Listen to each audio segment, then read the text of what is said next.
Well, it's good to speak with you today, Kevin. I look forward to hearing your views on integration and supply chain integration. Can you start by providing a brief background of yourself? Yes, definitely. It's good to talk to you too today, Dustin. I appreciate it. Um, yeah, my professional life has been mostly in China. 3.5 of the last 6 years I've lived in China. Most recently, I spent the last 2.5 years building a company importing energy efficiency products from the U.S. and Israel to China, which is actually still operating at this moment. It's called Phoria Energy Solutions. I recently, within the last couple of months, returned from China back to the United States and took a position developing business and developing strategy for a new website called expressrate.com, which basically is the Travelocity of the international shipping world. Currently, we operate to and from the United States, import and export to anywhere on the globe. We offer online rates instantly through our web portal, similar to Travelocity and Orbitz, and you can book those rates online. And we look to expand that to global, international to international coverage as well, not just the United States. Thank you. My first question is why is there a need to integrate in the supply chain?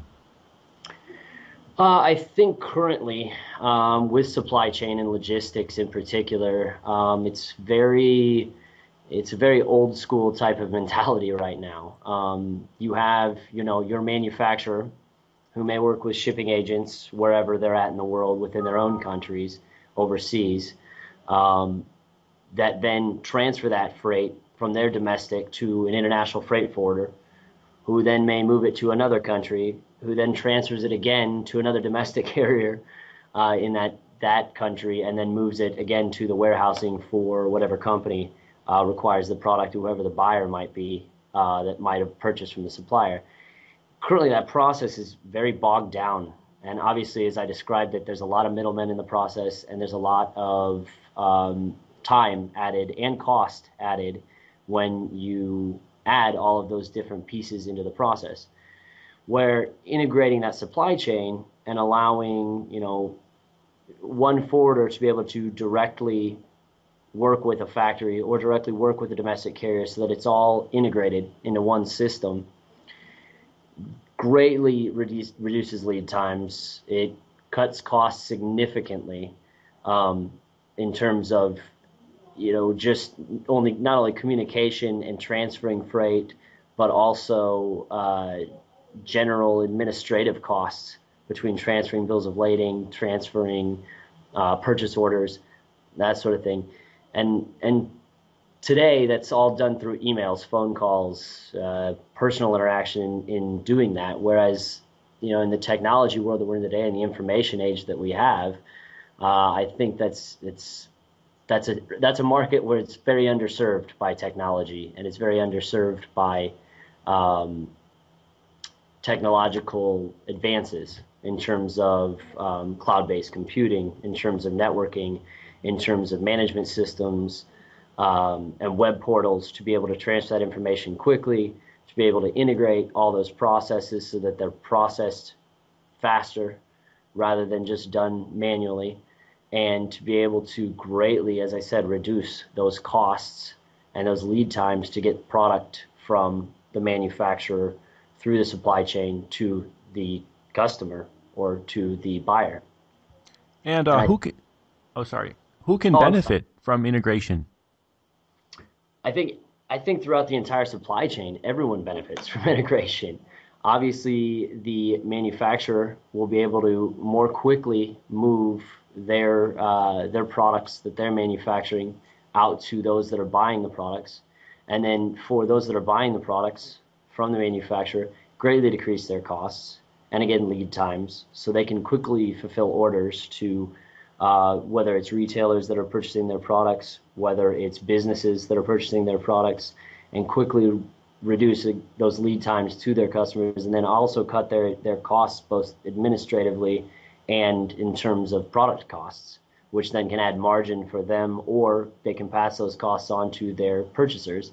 And then the consumer at the far end of the supply chain, who might be using those products or services that are created through that supply chain are then seeing the cost benefit because it reduces the cost of the product or service that's being offered to them.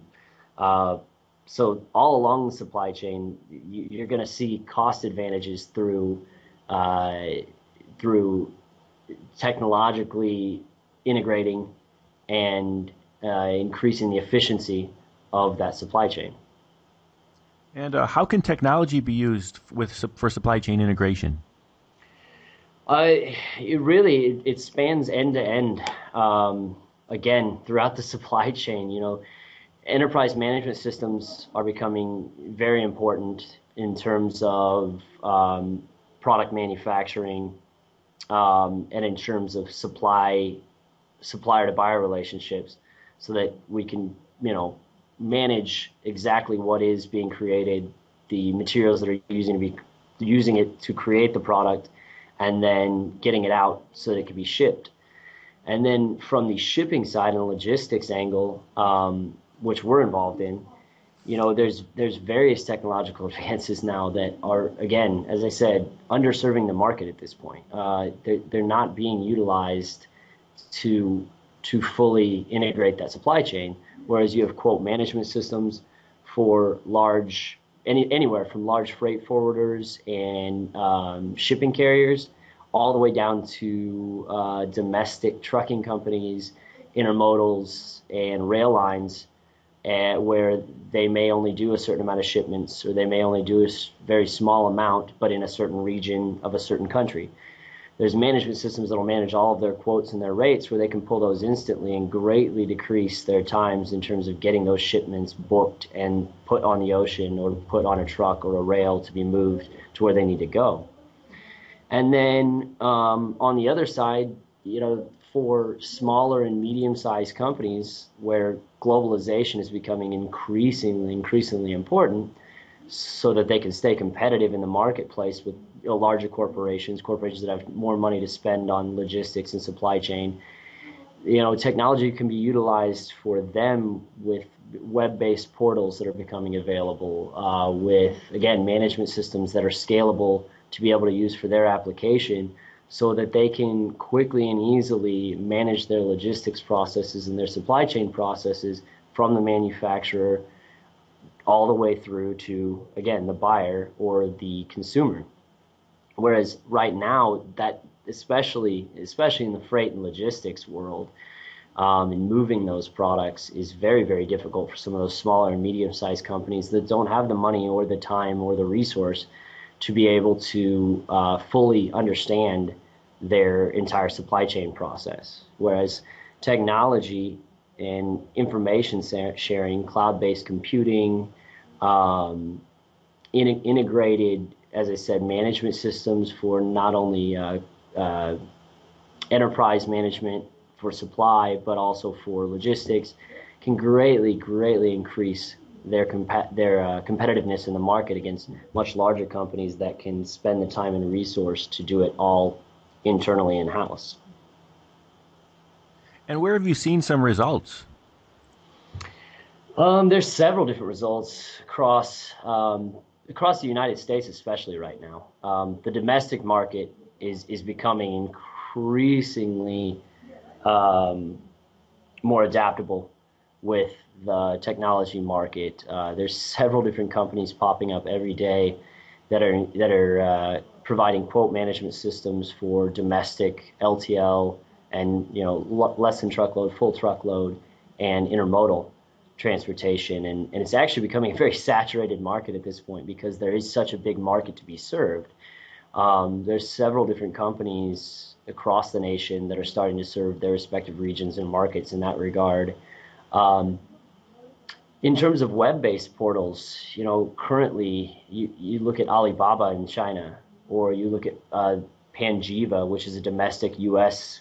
Alibaba, basically.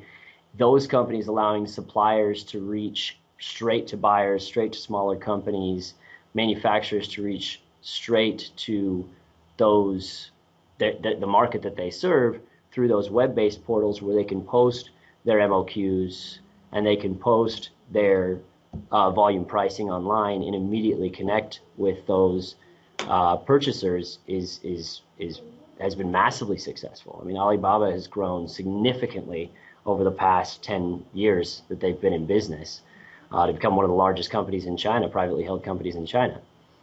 And then, also in terms of, as I said, with freight forwarders and with shippers, carriers, there's been a massive increase in technological advances so that they can manage their quote systems. They serve 100 million shipping lanes. Well, how are they managing those quotes?